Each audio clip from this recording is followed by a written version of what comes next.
Honor, parang personalan na ito. Parang wala na to sa script. Let's proceed to the pinaka-controversial na tanong. Totoo ba ang paratang sa'yo na agent ka?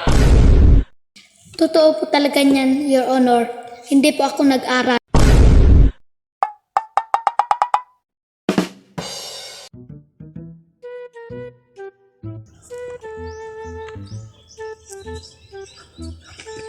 Lo. Lo.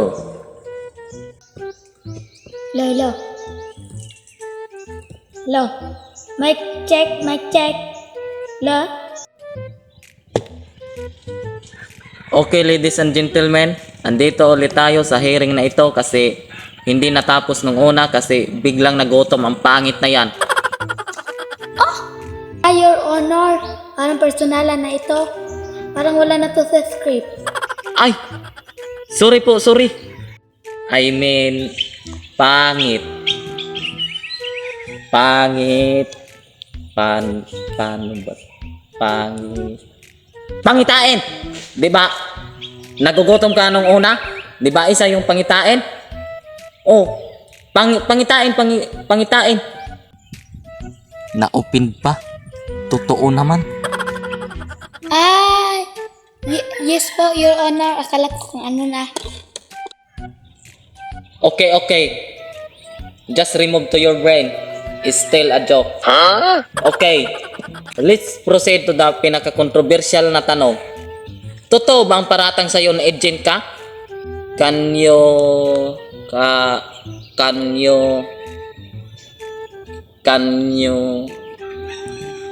ipagtanggol mo na lang ang sarili mo para madali. Ay, paano ako maging agent hindi nga ako marunong gumamit ng touchscreen na cellphone? Paano mo nasabi na isa akong agent? Nakita kasi namin dito sa aming Data of the Philippines that connect to the earth. Kung sa Tagalog pa ay Marites. Isa ka daw sa mga agent ni James Bond. Ang pangalan mo pa nga ay Agent 1, 2, 3, 4, 5, 6, 7, 8, 9, 10. Paano ako maging Marites? Marites tuloy! Agent pala. Sige. Ipagpalagay natin na hindi ka agent. Saan ka ba talaga ipinanganak? Ay, pinanganak ko ako sa bundok. Ha? Sa bundok? Sige nga, isalaysay mo. Di ba, Your Honor, lumaki po ako sa farm. Sa farm po kasi namin, matataas ang bundok. Habang pupupo si Mama, naabutan siya ng panganak doon sa tuktok ng bundok.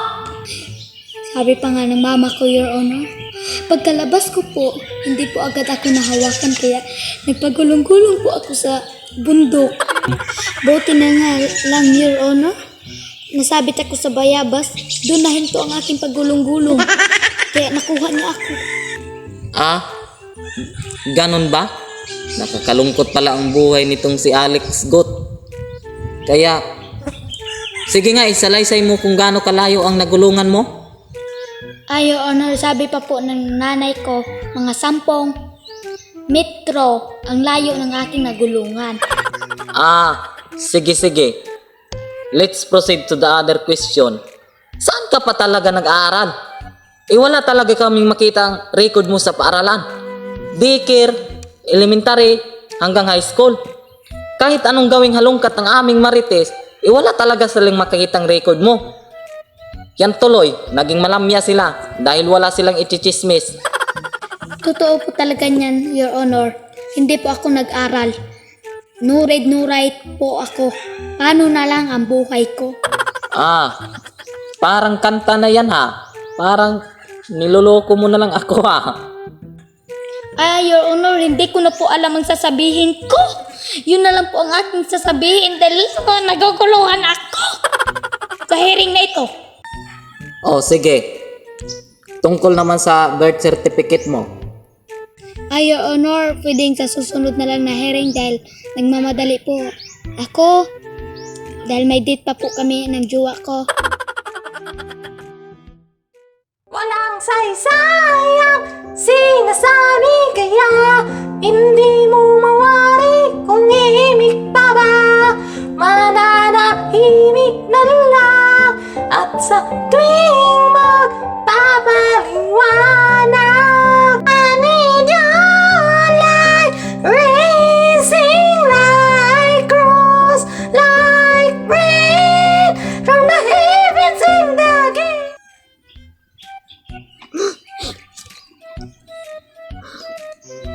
Sige. Dito na lang muna to natin tatapusin. Kasi pinainggit tayong mga single sa hearing na ito.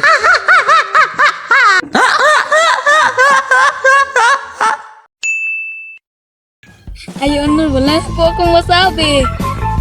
Kaya naguguluhan ako.